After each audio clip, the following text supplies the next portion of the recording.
Welcome to Self-Care Talk with Sharoslyn. It's time to rise in self-care, walk with confidence, and live out loud.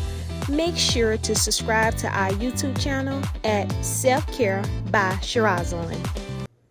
Welcome to Self-Care Talk with Sharoslyn. I have my lovely friend Leticia here with me, joining me on today. How you doing today, Leticia? I'm doing great, Sharoslyn. How are you doing? I am good. Thank you so much for asking. So, Leticia, tell the viewers a little bit about yourself. Okay, well, I am, actually in a place right now where I'm seeing a lot of growth in my life.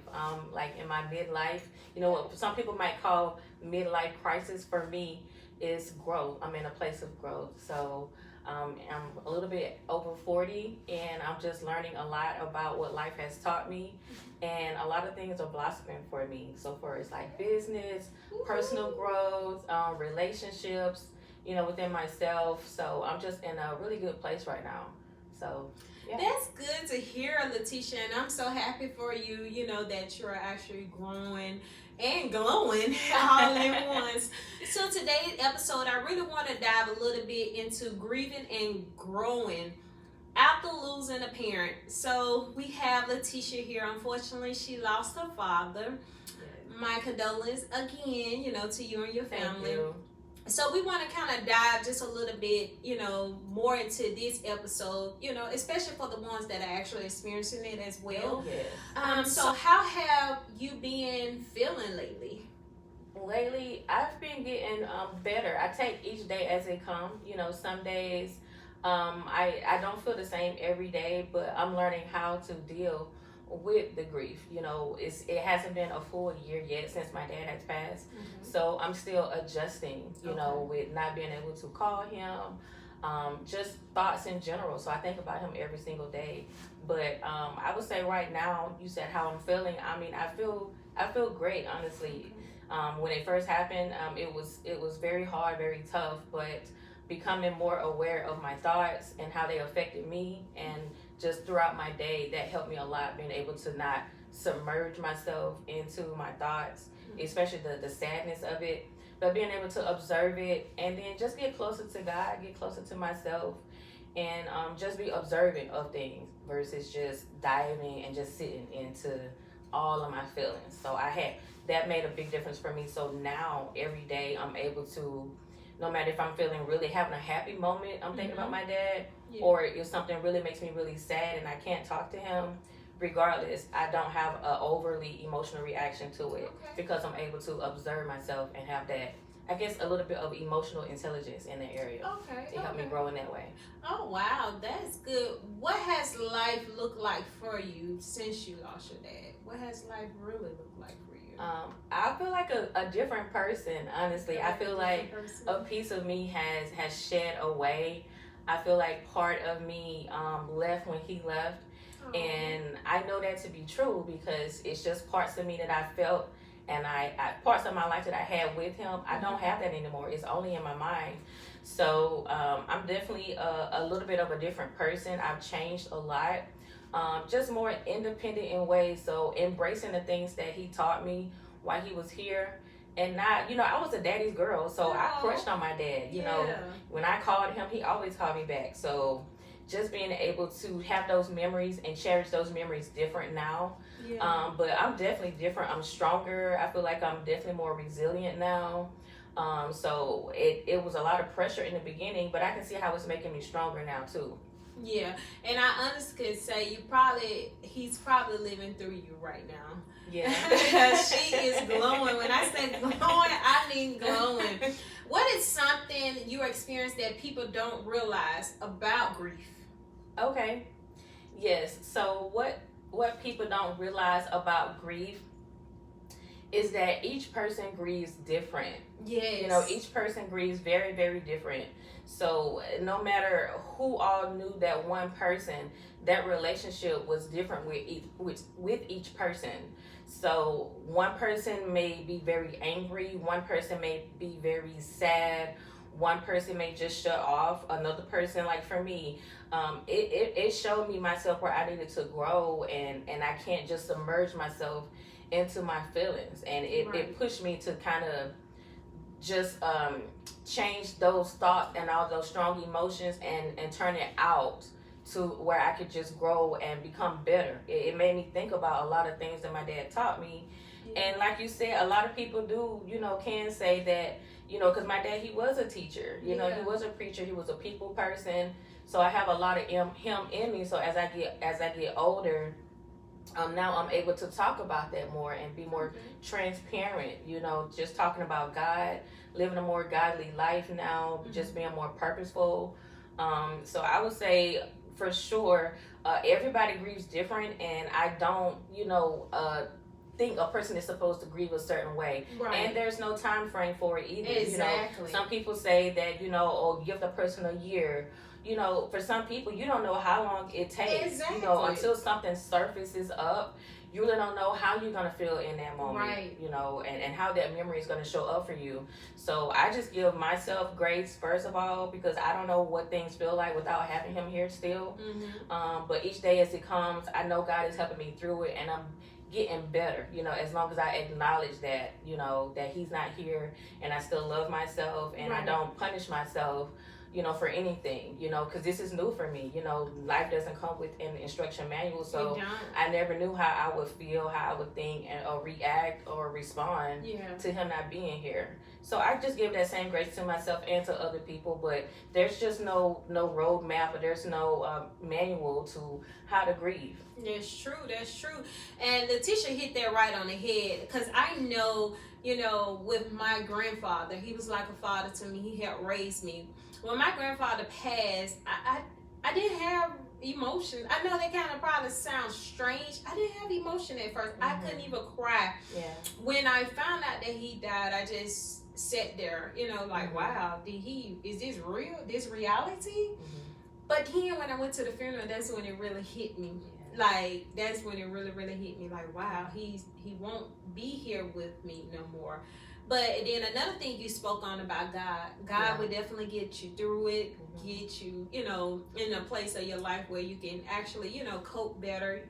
Because I know a lot of people, I have a friend, she tell me all the time, her mom passed years ago, but she say, out the blue some days she just break down. She can go days, months, years, and then just something out the blue, she'll break down. Yes. As far as, and just thinking about her mom. Do you think you feel pressure to be strong for others during your grieving moment of your life right now? It depends on the person and the relationship I have with that person. Okay. I do think some people do have expectations of me, even though I am grieving. Some people, they want to show up in my life for me, and sometimes that may be the opposite from what I need. I may need to just have time and space to myself. I might not need to lean on someone because the other person may not understand what I need. You really don't know what to say or what to do. Right. Or how to show up for someone when someone passes away. Right. And it's really nice that, people want to be there for each other. But I don't feel the pressure to show up a certain way for anyone. But I'm just mindful of, the way I respond to someone that wants to be there for me. Or, someone that's not there. Again, giving that person grace, giving myself grace, because everyone, handles things very, very different. That's true. So no, I don't put that pressure on myself at all. And just being able to not think too deeply into things, and just being able to sit back and just observe the situation, that helps me see things more clearly. But yeah, that is a very good question, because we do feel pressure in different situations. Society has us that way, where we feel like we have to be a certain way in a certain situation. But I just love being able to be a free individual to do, what's best for me. Right. And most people that's close to me, they understand that, and they respect it, and they love that. Absolutely. Yes, definitely have to respect a person that, still going through the grieving moment. It's not all the ways about them, it's about you too. You put yourself first as far as in making sure you straight when it comes to grieving. What has been the hardest moment for you so far? Okay. I'm gonna say this, and I'm not gonna get emotional about it. Oh, But okay. this is my first time talking about it. Yeah, it's okay. So, um, there was one day last month where I wasn't feeling well. I went to the doctor because my pain level was up, and when I left the doctor and I went to go get some medication, my car broke down. Oh. And so when my car broke down, I was needing to take some medication. I was hungry and it was very hot. So it was totally unexpected. And when I had to stop the car, the first thing I thought about was my dad, because my dad was a mechanic and he's always, this is the first time that my car has broke down, because my car broke down before, but that was the first time that my car broke down and my dad wasn't there for me to call. So it took me a minute, it really took me a minute to just sit with that for a second, and that showed me my growth too, because had I not put in the work for myself, I could have spiraled down into either like a deep depression or a full panic attack, because I used to suffer from panic attacks a lot. But that moment, it really brought me closer to God and closer to myself. There was some sadness there. I missed him a lot. Him a lot, like being able to, just pick up the phone and call and ask questions, because I mean, it's happened numerous times. Like, that's just part of the strong connection that I had with my dad. So when that happened to me last month, I was just looking at God like, wow. Like, I feel like it happened on purpose so God could show me some things about myself. But that was a very, very, very tough day for me. I know some of my friends looked at me and said, Tisha, why didn't you call me? Like you said, that, being the pressure to call someone. But I didn't want to put that on anyone else. Like they wouldn't know what to say, how to show up for me. And I just held that moment for me and God and for my dad. And there was actually a couple of good Samaritans, and I called them angels in human form, that just passed by and actually stopped, because so many people was passing by, and it was people that was from a church nearby that was in the neighborhood. So one was a husband that stopped. And then when his wife got off work, she stopped too. So I just thought that was so nice, and I'm still in contact with them today. And they told me that you holding yourself together very, very well.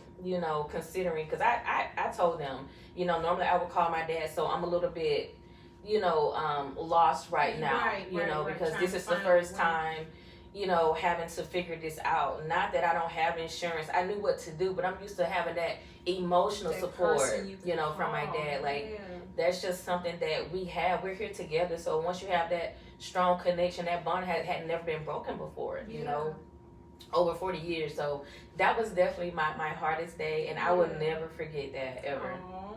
Well, Leticia, I'm so glad that you got through it. And God worked in mysterious ways, because he sent, like you said, angels around to help assist you. And I heard you say you miss, calling him daily. Is that the most thing you missed about him? What is the most thing you missed about him? Okay, so what I miss the most about my dad is it's just the way we would talk to each other. We had like an unspoken language. Like, I didn't have to explain certain things to him. Very like sarcastic with certain things we would say. Like, I could say a joke or he could make a joke, and no one in the room will understand the joke except for me or him. Like, sometimes, like, my dad's brothers and sisters, it's just something, I think it's something in the genes. We just had like a certain sarcasm, that we would have. And we were just like lighthearted and fun spirited, and it was a certain connection I had with him like that. So just being able to laugh and make jokes and just not be so, I don't know, just so serious all the time. Life can be so serious. Yes. But I know I could just, I would call my dad and I could just tell him about something that happened, like just tell him about this happened today, and then I could end it on a light note, and he would totally get it. So I never had to explain very much with him. We had a very understanding with each other. So a lot of people say I'm a lot like my dad, and I think we were, like I father like yeah. So I understood him, he understood me. So there was just a a deep understanding and knowing, with each other. So just being able to, just like I said, just laugh with him. I really miss that a whole lot. Oh, yeah, laughter does the body good. It's Yeah. a good medicine. I do have a question. What is one way you cope, throughout your day, just trying to get through the day? What is one way you cope without trying to get yourself stressed out or go into a depression moment or feel, overbearing at the time, thinking about them? I love that question. That's an excellent question, Sharoslyn. I really do. I love that question.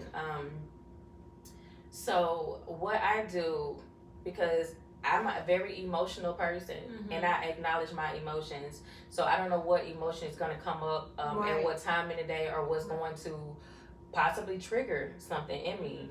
So the way I take care of myself in that way is I just acknowledge it. I used to suppress emotions and push through the day, but I realized that wasn't healthy for me. Yeah. So especially now with the grief and with the loss being so strong and so deeply rooted for me, I knew it was even more important for me to really, really take care of myself emotionally and mentally. So I just acknowledge it. Whatever comes up for me, I acknowledge whatever feeling it may be. So if I need to, cry, one day, I don't punish myself and say I'm not doing good today because I had to cry. No, I just don't stay there. However long it takes. If I need to take a day off work, if I need a mental day, that's fine. I'll just take a mental day. If I need to go to the park and get out in nature, and just reconnect, or however I need to take care of myself, I do exactly that. Or if I'm in the car and I see something or I hear something that reminds me of my dad, I don't push it away. I just acknowledge it. I sit with it and I just let it be. And a lot of times, the more I do that, it's almost like facing a fear. So I don't fear, those feelings coming up. I just acknowledge it, and it's not so big and scary anymore. It's more of a different relationship that I have with my feelings and the grief now, and with myself, because it's all coming from me. So it's the meaning that I give to my emotions that they come up. I don't make myself say, or it's bad, or I'm not doing good today. It just is what it is. I'm a human being, and absolutely, there's no right or wrong. It just is. That's what makes me unique. Only God knows. So I just really just talk to God in those moments, and I sit and reflect, and I get through my day, and I'm fine. No matter what, no matter how I feel, I'm still okay, and I sleep really good at night, being able to do that. That's good. I'm glad to hear that. Especially, still going through your grieving process. So what do self-care look like for you right now? Okay. Yeah. Self-care, it looks like being very intentional, because coming from a past of depression, if I wasn't intentional about taking care of myself, sometimes I just wouldn't do it. I wouldn't think to do it. So now, that I'm healthier, and along with the grieving process, I'm very intentional about doing it. I don't give myself the option, not to go take care of my nails or my hair, or if I'm leaving the house, I present myself, top tier, in every way. I show up for myself in the best way that I possibly can. But self-care for me is just doing whatever I feel like doing. If I want to go spend a couple of $100s and pick up whatever I want in the store, I give myself permission to go do that. I don't need to wait for a special day, to go do that. Exactly. Birthday. So, let me wait till my birthday. Yeah. No. I just pay attention to myself, and I don't have to wait for a special day. I don't have to wait for a certain feeling to come up to go give something to myself. And I just say, hey, you know what? I'm feeling a certain way today. Let me go. And whatever comes to my mind, if I feel like getting out my arts and crafts and just painting or journaling, all of those things is just investing back into myself, so I can fill my cup back up. Yes. So that's just really what I do. Whatever comes up for me, and not putting other people ahead of me. That was something I had to get away from too. I felt like I needed to show up for other people first, and I put myself, I don't want to say last, but I would think forward about the next person before myself. But now I don't do that, and I see a huge difference with that. And I'm able to actually give more because I'm taking care of myself first. Yeah. So I see a huge difference with that. Definitely have to prioritize yourself Absolutely. first, because people, they will have you burnt out. They'll take as much as you let them. They will take advantage all day long. And the last question I wanted to ask Leticia is, what does healing means to you at this stage right now? That's an awesome question, Sharoslyn. So healing means to me in this stage, staying in alignment with myself and with God. Yes. Ooh, as long as I stay in alignment with God and with myself, it doesn't matter what the day is going to bring. It doesn't matter what someone says to me. It doesn't matter what the situation may be, because the healing process, it's lifelong. Like it's no ending to it, So, and I don't know what to expect. It's an everyday thing. So the way I heal is going to change. Like life is changing every single day from moment to moment. So I don't know, what it looks like, but I know myself and I know God, so I know that as long as I reference God and I honor myself and stay true to myself every single day, my healing process is going to be as beautiful as the next person see it to be. So I just honor myself and excuse me, healing is just staying in alignment. Honestly, I think that's the biggest thing. I know that's been the hugest thing for me that I've been able to do is just stay true to myself and stay true to God. As long as I keep God first, and I've been doing that, keeping God first and keeping myself first, I can heal, because otherwise, if I'm not in alignment, then I'm listening to what someone else is telling me. I'm losing myself. Or I'm getting distracted by what someone else thinks and letting other thoughts get into my head. So that way I'm not healing. I'm going backwards, into something that God hasn't called me to be. So I'm actually stronger when I stay in alignment and true to myself. And for me, that's been the biggest thing that's helped me to heal and know that everything is okay. No matter what feeling come up, I'm still okay. And again, I can just sleep so peaceful at night, and I can still show up for myself and other people as long as, I stay in alignment and stay true to myself. It's helped me a lot. Wow, that's so powerful. I love that, Leticia. I love it. Wow. Yeah. And it's been great, just having this conversation with you. You learn even more, about it. She's my friend that I have known for a long time now. Yes. We actually met, at work a while back, but I'm kind of glad we crossed paths because, we have the same mindset, and I'm just so proud of her. I'm so proud of you. Too. This is beautiful. Thank you. So now let's dive into yes or no with Leticia. Okay, let's dive in. All right, welcome back to yes or no with Leticia. I'm gonna give Leticia an option, and she can just say yes or no on which one she prefer as far as in healing edition. All right, the first one is cry it out alone. Would you rather cry it out alone? Yes or no? Yes. Yes. Okay. Why you say yes? I would like to cry it out alone because I just like to, acknowledge whatever it is that's happening in that moment. For me, crying, it is healing. Yes. And not only healing, it's cleansing. It's totally cleansing, and it's a release. So I look at crying like it's sacred, honestly. Yes. Some people, they don't like to cry in front of other people. I would in cry public. I would cry. Yes, me too. And sometimes, you never know when the tears are going to come up. So if I'm in public and they come up, fine. But I'd rather cry it out alone. Yeah, okay. The next one is stay busy to cope. Would you, yes or no? Would you rather to stay busy to cope? That's a good one. Oh man, I don't know if I was ready for that question. Stay busy to cope. Depends on the day. So I'm going to say no. No, okay. Why you say no? I'm going to say no because I don't like to mask anything. Yeah. Or get away from something. So I like to acknowledge whatever. Staying busy has helped me. It has helped me a whole lot.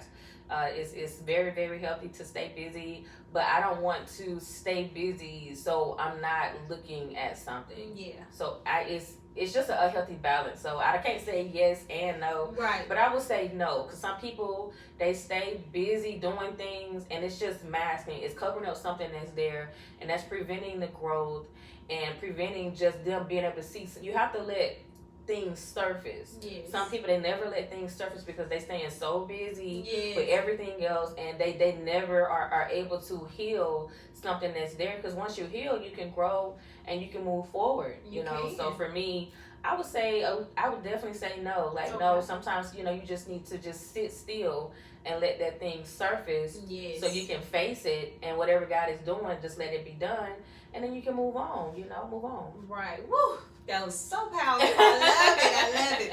All right. The next one. Talk about your dad often. Would you rather talk about your dad often? Yes or no? Yes. Yes. Okay. Is talking about your dad often a part of your healing process? Yes, I would say it is for sure. It helps me a lot because it's just honoring him, and it's also honoring myself, because that's part of me. Like, that's part of who I am. So I never want to. I mean, it's already, you know, enough to think about the fact that he's not physically here anymore.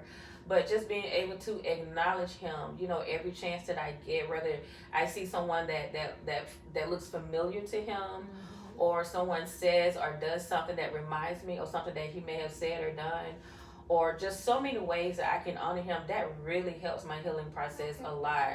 Just being able to honor him, and honoring him, it honors myself, and I feel like it honors God too, because we had a strong connection spiritually as well. Right. So as often as I can, you know, I do, and I'm getting better with that. At first, I wasn't. You know, I wasn't. I know. I'm actually just now coming around to that. That's so good. I thank you for this opportunity to be able to talk about it. You're welcome. You're welcome. And see, even, you know, you wasn't able to, you know, be able to talk about it before. That's a part of growing too. Yes. Like, I love it. I love it, Leticia. I love it. Okay, so the next one is journaling your feelings. Would you rather journal your feelings? Yes or no? Absolutely. Yes. I love being able to journal my feelings, because I actually started journaling at a very young age. You know, as a teenager, I love the little books with the colors and just all different colors, and the pens and the hearts, you know, the stars, just being able to just write down whatever it is I was thinking and feeling. And I love being able to look back, and I would write the date and just look at, wow, what did I learn from this moment? And it doesn't stop. I'm still that little girl. You know, I'm mature now, but you know, I'm still her. So I think it's very, very good to journal. It's especially when there's a very profound moment in my life, or something really shifts, or I learned something. It's really good to write that down, you know, because that's making a record, you know, for myself, and it could help someone else at a different point in time. That's right. And you know me, I love to journal like Leticia. I love to journal. That is one of my favorite habits. It's to healing. Do. It creates a transcript in the mind too. I learned that. You know, sometimes we like to just text on our phone, or just, you know, maybe find other ways to journal, but actually picking up a pen and actually writing, that actually does a lot for planting that in your mind. So there's some science behind it. I don't know how deep it goes, but I know it's really healthy to be able to actually write in a journal. Yes, and it's manifesting too. Like, I manifested a lot of things and it came, you know, true. So I love to journal just like you. All right, and the last one is self-care days at home. Would you rather do self-care days at home? Yes or no? I love self-care days at home. So what is something that you do, you know, that related to self-care at home? Oh man. Sometimes the simplest things, like instead of going out to get something to eat, ordering out, I cook my favorite meal at home. Ooh, what's your favorite meal? It really depends on what I have a taste for in the day. Like my friends, they really love cabbage. Like my cabbage. So you do soul food? Yes, Woo! I can do soul food. Hey, check her out now. Yes, so a good side green. I can chop up a really good salad, a Cobb salad. You know, just the norm. You know, chicken, fish. It just depends on, you know, who wants some jerk chicken that day. Hungry. Who wants some hot, you know, some hot wings that day, or some fried fish. You know, it just depends. But being able to just give myself some type of comfort food instead of going out, just doing that for myself. To me, that's part of self-care, being able to do that. Whether I want to give myself a bubble bath at home. I love aromatherapy, so I have those diffusers at my house. And the lighting, like, that does a lot for me. So I do that very, very often. So just the small things like that, or even a massage. I don't have to wait to go somewhere. I have a massage chair at home. Thankfully to my mom. My mom loves me so much, and she's watching this. I love you, Mom. Oh, Mom. Shout out to Mom. Shout out to Mom. Yeah, she got me a massage chair. So sometimes, I'll just sit in my massage chair and have a massage. It feels better than the ones that's in the mall.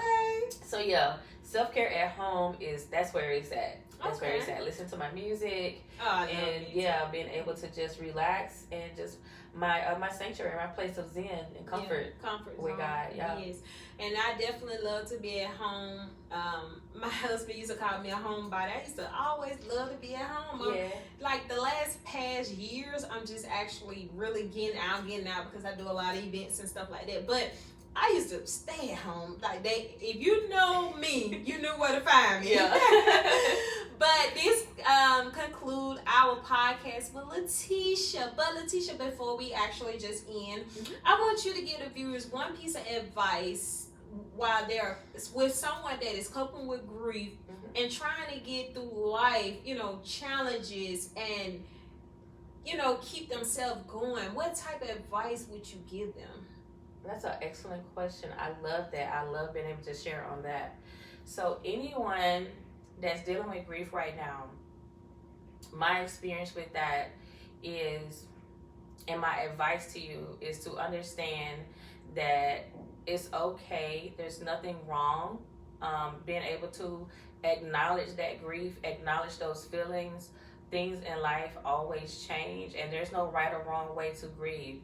Just acknowledge the feelings and just know that God is there with you. God is there with you, and God understands what's going on. So that grief is just pushing you closer back to God. And as long as you find God and you acknowledge God, you're going to find yourself and you're going to find the way. So God is going to show you the way through that grief.